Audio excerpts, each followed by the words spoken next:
Welcome to Public Forum, a community outreach program produced by North Idaho College located on Lake Coeur d'Alene. Featuring guests from around the globe addressing a wide variety of subjects, Public Forum serves to educate and enlighten. Please join host and moderator, political scientist Tony Stewart, in welcoming today's guests. Our guest today is Congressman Butch Otter. He serves from the 1st Congressional District from the state of Idaho. He was elected to this position in 2000, and he's just finished his first year in the Congress, and we're very pleased he's come by to discuss the experience of that first year. I want to add also he was elected Lieutenant Governor of Idaho 4 times, the most of anyone in our history of our state. And since he's taken the position of United States Representative, he has been assigned to the House Resources Committee, the House Transportation Committee, and is serving as Vice Chair of the Government Reform Committee. Congressman Otter, thank you for coming by on such short notice. We appreciate it. We always enjoy having you in our studio. Well, thank you very much, Tony. It's good to be here. I know we're taping this just before the holidays, Christmas in December.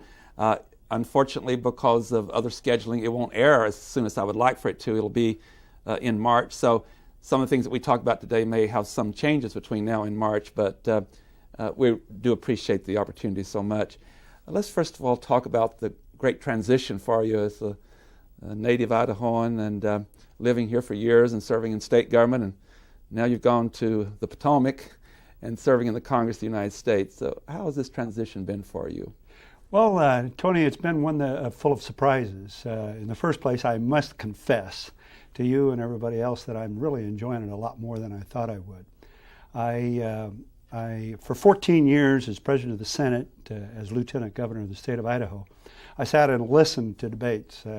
I was a quiet observer, only there to bang the hammer once in a while and make sure everybody were ladies and gentlemen and keeping to the rules. But now I get an opportunity to get off the bench and get into the game and become engaged in the process, in the deliberative process. And I enjoy it much more. I must say I did enjoy all my years as Lieutenant Governor and working for the state, directly for the state, and also being the President of the Senate. But having the opportunity to go to the floor and get engaged in debate on issues and sharing, if you will, some of my experiences with the rest of the members of the House, listening to theirs, it's really been an easy transition for me. I enjoy the committee work, which of course is Lieutenant Governor, President of the Senate. I did not get to enjoy during the process. But the committees which you correctly stated that I serve on are important committees to Idaho, and in many cases, of course, important to the nation. But I've enjoyed the committee process more than I thought I would, and the subcommittees of those major committees that I serve on have also been very engaging for me, very enlightening, and very educational. So the whole process, the whole transition, has been one that I've really enjoyed, and I believe I've learned an awful lot from it, and will continue to learn. Well, certainly one advantage of being Lieutenant Governor for that period of time is in Parliament procedure, which you had to rule on, and all those things you brought to the House already familiar with that process. So even though you weren't participating in debate in the State Senate of Idaho, there's certainly a lot of similarities, aren't there? Yeah, it really is, Tony. One of the things in any game you play, whether it's an athletic event on the field, or whether it's, no matter what kind of a game it is, the better you understand the rules, the better you understand the process, and the more contribution that you can make to that process. And while the rules are considerably different in the United States House of Representatives than they were in the Idaho State Senate, many of them are still pretty much parallel. Mm-hmm. And of course, the process that allows for good deliberations and good, robust debate always seems to renders the best public policy. And being able to engage in that and know the rules is certainly an advantage from my standpoint. But I would have to say that my second congressional seat mate, Mike Simpson, was the Speaker of the House. So, and because of that, both Mike and I spend an awful lot of time in the Speaker's chair, acting as the Speaker pro tem. In fact, if you ever get a chance to catch C-SPAN once in a while, you might see a familiar face up there, either Mike Simpson from the 2nd District or myself. Well, thank you. Let's talk about some of your committee work. As we said, we're dealing with resources and transportation and government reform. Let's start with resources. How have you dealt with that issue in the first year? Well, we've handled quite a bit of major legislation. In fact, the Energy Security Act was one that came out of the Resources Committee. And once again, there was a rendering of public policy in that committee process. We felt we brought the best bill to the floor. There were a lot of things in the bill some people didn't like, and there were a lot of things in the bill that people thought was very necessary. And we passed that bill in the House quite a while back. I think we passed that bill sometime in either March or April. I'm not quite sure. I remember the exact date, but it's still in the Senate. And what its intent is, of course, is to make the United States energy self-sufficient. It's got 38% of that bill was dedicated to alternative forms of energy. Believe it or not, you don't hear much about that, but air and solar, wind, I should say, and solar and other types of energy policy that may be created in the process. There was a considerable dedication of funds to research and development, also for nuclear testing and potential development of nuclear testing. Everybody concentrates, Tony, on the aspect of the bill that was the most controversial, and that is drilling in ANWR, the Alaska National Wilderness Area. And there's lots of pros and cons on that. And certainly there are a lot of pristine areas in Idaho as well as the rest of the nation, and especially Alaska, that need to be preserved and protected. I do not believe that the energy bill in any way offended that concept. And so I would hope that when the Senate gets the chance to pass that bill, it does do just that. Some of our viewers may not know that we are really heavily dependent upon the petroleum from overseas. Am I correct? It's close to 50% of our energy that we are dependent upon buying. Actually, Tony, it's about 56%. You're in the right area, but it's 56%. And we have the opportunity. That will not make us completely self-sufficient. We have a lot of conservation opportunities and a lot of research and development directed at conservation. So we hope to accomplish an awful lot there. Getting better gas mileage on automobiles.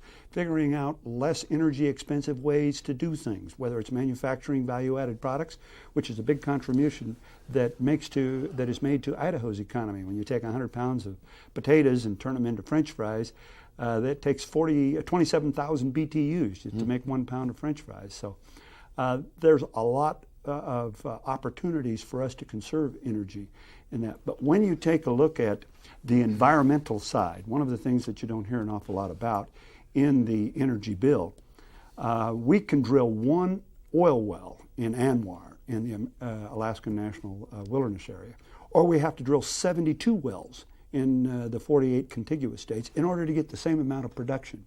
So there's a lot of things that I believe that we haven't fully developed into the public's consciousness about the safety and the environmental correctness of actually getting the opportunity to develop ANWR.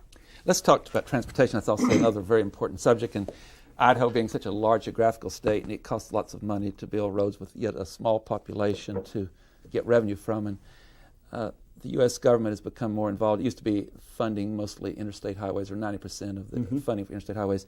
But there's been a change on that, hasn't there? And we always talk about Highway 95, although some sections have certainly been greatly improved. There's still a lot to do on the north-south routes. Bring us up to date on, particularly from your committee, and funds that are from the federal government to assist us with our state funds. Well, I would be remiss if I didn't take this opportunity, Tony, to talk about the $18 million that's coming into the 1st Congressional District from the Transportation Committee. And I really believe that the time that we spent in Transportation Committee, the deliberations that we engaged in, did an awful lot to bring $9 million to the Highway 2 connecting up to Highway 95 connection. There's, I would say, probably of that $18 million, all but about $3.5 million of it is actually going to be spent in northern Idaho, starting clear down with the Rapid River Bridge at Riggins and coming north. So most of it is directed toward the potential for creating more safe highways, and especially toward Highway 95. However, there is a dimension that I mentioned earlier, $1 million going to the University of Idaho for transportation safety studies, $2.5 million that's going toward rapid transit or alternative forms of transportation, whether it be buses in downtown major metropolitan areas or rapid transit between metropolitan areas. All that, I believe, is going to add to the transportation enhancement of Idaho. As we're taping this program, and I'm sure it'll still be true in March, we're having an economic challenge both nationally and in Idaho and other states with a decline in employment, and it's a very difficult time for many people. The example that you just gave, there are certain kinds of economic development that can really pump money into the local economy and are well-paying jobs, such as in the field of construction highways. So isn't this money that's coming in now really at a good time? And that'll be coming on board soon. It is at a very good time, Tony. You're absolutely correct. But really, dealing with infrastructure creation creates a double whammy, if you will, to the economy. Number one, certainly all the money that would be spent in building highways would bring in a lot of high-paying construction jobs and other transportation systems. But also, you got to remember that the more we can improve Highway 95, the more we can improve international trade. And that is trade both coming through Idaho or going out of Idaho to the north or to the south. So that creates a long-term economic promise for us, I believe.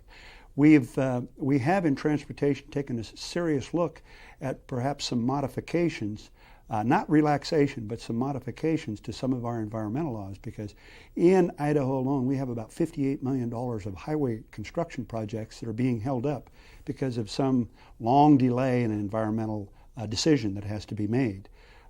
We can mitigate, we're willing to mitigate. Whether it's a wetland loss, replacement of wetlands, if it's got to be 3-to-1, we just want to get at it. We want to get it done. Nationwide, there's an estimated $14 billion right now as we speak today in mid-December that's being held up for some kind of an environmental consideration. Now, Tony, you have to remember those are dollars that are already spent. We don't have to find any more money to create those and make those dollars available to the economy. It's already been appropriated. It's already been appropriated. It's sitting there waiting to be spent. It's just waiting on somebody to make a decision. And to the extent that we can hurry up that decision without doing any damage to the national policy of good environmental policy, I think we can move that forward, and $14 billion in this economy, especially in high-paying construction jobs, would add an awful lot. Once again, not only the good that it would do to have a more rapid, more safe transportation system. I was going to say the other factor here, in addition to economic development, is safety. And certainly we've seen that on Highway 95 when there have been a lot of tragedy. And so there could be lives saved. Even though this is December and it's not airing to March, we cannot overlook the awful, awful tragedy that hit New York and Washington, D.C., and we'll be talking about this now with the understanding that there'll be developments in January and February. But as we sit here and talk about in Afghanistan in particular, it appears that the forces that brought on this awful, awful crime are being defeated, although some bin Laden, as the day of taping this program, has not yet been captured. Share with us the feelings of Congress, and of course the Congress, both houses, both parties, certainly unanimous in the Senate, and I guess only one dissenting vote in the House. Both parties have really rallied together to support our country and to confront this terrorist attack. Share with us your thoughts and how the Congress is feeling about what we must do, not only in relation to Osama bin Laden, but the whole infrastructure of terrorists around the world.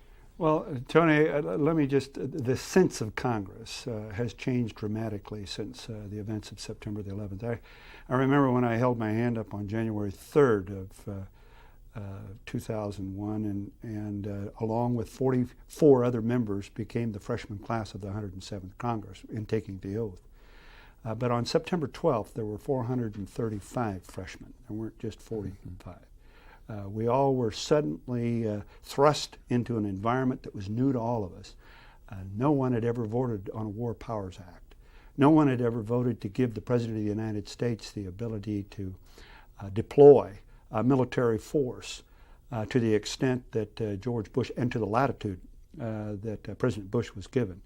And it was all for a purpose. And of course, that purpose was not only to just wipe out the elements, to punish the elements that had masterminded the September 11th disaster, but certainly to let everyone in the world know that these kinds of ideas in the inhumanity, the inhumane methods that were employed, that those ideas are just not tolerable in a civilized world. And I believe every nation in the world, and all you have to do is take a look at the coalition that was put together, those folks did a lot of personal damage to the image of Muslims, to the image of the whole Islam world, and to the extent that the rest of the Islam world joined with us and continues to join with us in the pursuit of making sure the rest of the world knows that these people do not represent them. And to that extent, I think this world is united. This coalition continues to be united. But there's a lot more time that's going to have to go by to heal all those wounds, if they ever will be. And to the extent that we can in the United States Congress, I believe that we really have come together during that time. We still share our differences, but the rancor, the difficult times in getting along together prior to September 11th seemed to have been subdued by the fact that we were reminded on September the 11th that we are one family and we are of one mind, and that one mind says we're going to be a civilized world. I think you're correct. It was a real reminder to people of all parties, political parties and backgrounds, that we have the same end result, support democracy. There may be disagreements on certain provisions in certain bills, and you've talked about some of those dealing with energy, whatever it is, but it really shook up the whole, not only our country, but the world, because this was truly an attack upon democracy. Just a couple more things on that. I know President Bush said something that was very, very dramatic and very important in relation to what you're talking about, not to stereotype, and when he indicated that Osama bin Laden and others were trying to hijack the Muslim faith or Islamic faith. I think that was very powerful, and I know that Senator Daschle, leading the Democrats in the Senate, was equally supportive. So based upon that, my other question would be, like in World War II, it was so obvious who the opponent was and where they were, like Hitler in Germany and Mussolini and so forth. How is the Congress dealing with this? And I know the President's articulated this, that we're not looking at a particular nation state as an attack upon us, but their sales and their international networks. It's a much different war, and it is a struggle for protecting democracy and people of all religions and backgrounds from this kind of really evil terrorist attack. What are you hearing about? Aren't we having to rethink the whole process of how we're going to combat and bring an end to that kind of new effort at attacking precious democratic principles? Yes. Of course, they're always in times like this, you have a tendency to learn an awful lot more about things in the world that you didn't know. And I've been a practicing Catholic since I was 3 days old. And, well, not practicing probably, but I was baptized I guess I should say. There's a lot of difference. Yeah. But I took the opportunity for the first time in my life to visit a mosque and sit for over an hour and discuss what being a Muslim was all about. And I found out I was a Muslim because I believe I'm one with God. And that's what Muslim basically is translated into, being in unity with God. And so to the extent that disaster provided an education for all of us to better understand and probably have just a little bit more sympathy, or not sympathy, but so much a desire for an understanding about those things that we don't know about. I really think from that standpoint, we've all become a little bit more educated. But I don't think that the sense of Congress or the sense of the President is that that we're only looking for Muslim or Islamic terrorists.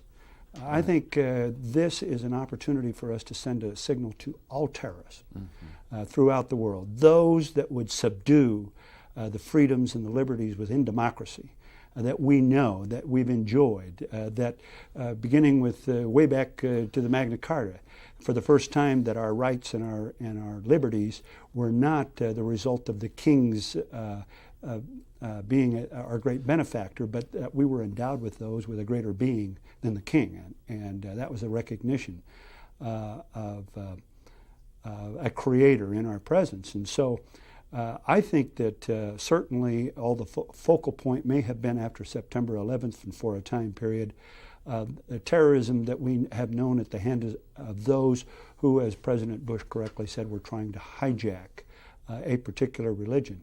But we're in hopes that we're sending a message to all terrorists in the world, clear back to the Unabomber, that taking another person's liberties and freedoms away from those, threatening their freedom of thought, threatening their peaceful action in exercising their liberties is simply not going to be tolerated. But more importantly, the effort to do that is going to be punished by the democracies around the world. You know, you made a point that domestically we don't want to forget that too. There have been hate groups and terrorist groups in our own country, and white supremacist groups that use violence. And we had that terrible situation in Oklahoma City where, again, a terrorist, through totally misguided beliefs about the political process, attempted internally to, and did, kill a lot of innocent people. So we have had some experience, haven't we, dealing with even our own,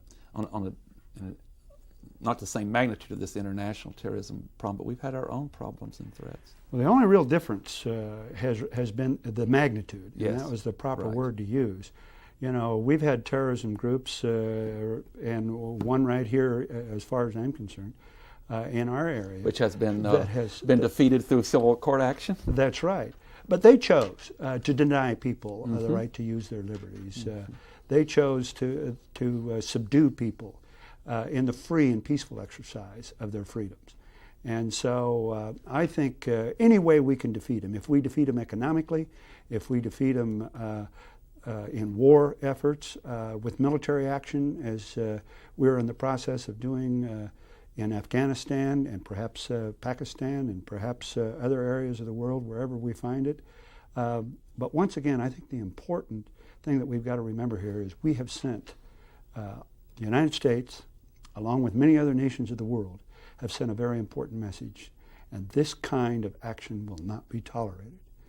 I just have to get this note in because in Idaho we have a lot to be proud of, and I think you were serving as lieutenant governor when a lot of us worked with the legislature and with the governor at the time, and we passed our own Terrorist Control Act in the 1980s, and so I think that was visionary and in foresight. You know, we were concerned with domestic terrorists at the time, but certainly there are certain state legislation that can be effective as well as national. Well, it goes back further than that. You know, if you take a look at the basic structure of our government, it really starts with individual. And an individual that recognizes that he wants freedoms and he wants to exercise those freedoms has a responsibility to exercise those freedoms in a very responsible way. You can't yell fire in a crowded theater.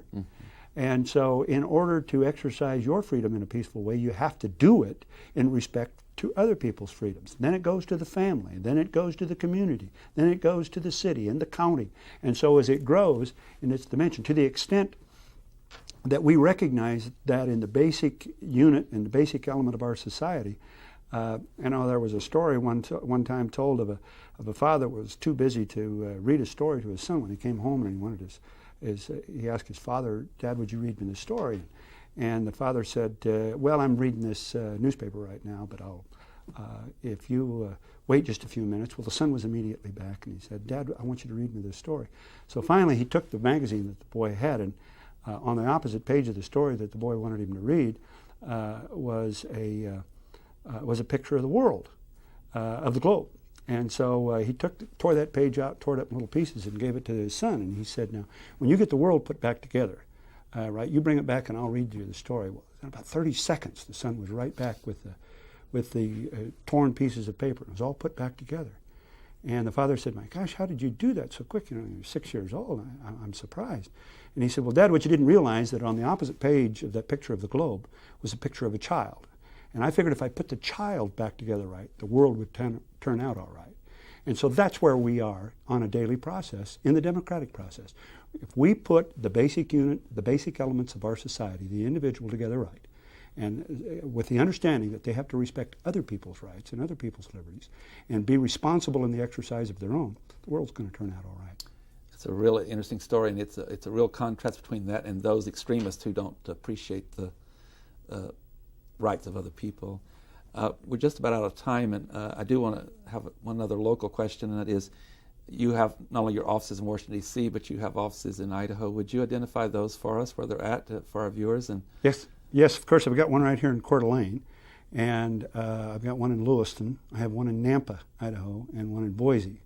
And that is an element of being a member of Congress that I don't share with a lot of other members of Congress.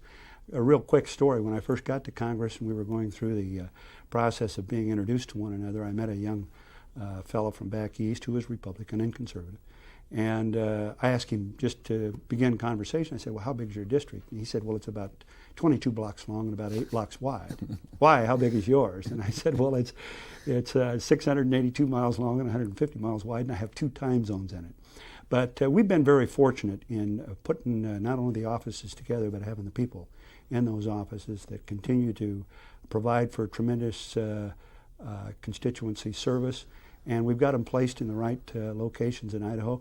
Could we have more? I'd love to have more, but we're all limited on how many offices we can have and how many folks we can have. But I think we do a good job up and down the district. after many years serving in first the U.S. House and the U.S. Senate, I had the honor to interview Senator Jim McClure as he was leaving office. And I asked him the question, what is your greatest accomplishment during all those years? And he said, I think it's serving my constituents. That was his answer. Yeah. That was the most enjoyable thing that he did. Well, you know, Jim, or I should say Senator McClure, started way back in the early 60s and was rehired every 2 years for 6 rehires, or for 6 years, and then went to the United States Senate and was rehired there as long as he wanted to be. So that says something, and constituent service is the number one. We're out of time, Congressman Butch Otter, but thank you from the 1st Congressional District of Idaho for being with us. It's always fun to have you here, and we invite you back in the future, and thank you for sharing this time with us. We appreciate it very much. Thank you for having me, Tony. I always appreciate coming up. Ladies and gentlemen, our guest today has been Congressman Butch Otter, who serves the 1st Congressional District from the state of Idaho in the United States House of Representatives. And prior to being elected in the year 2000 to that position, he served 4 terms as Lieutenant Governor of Idaho. I would like to invite you to be with us again next week at this same time, and we'll move to yet another issue. Until then, please have a good week.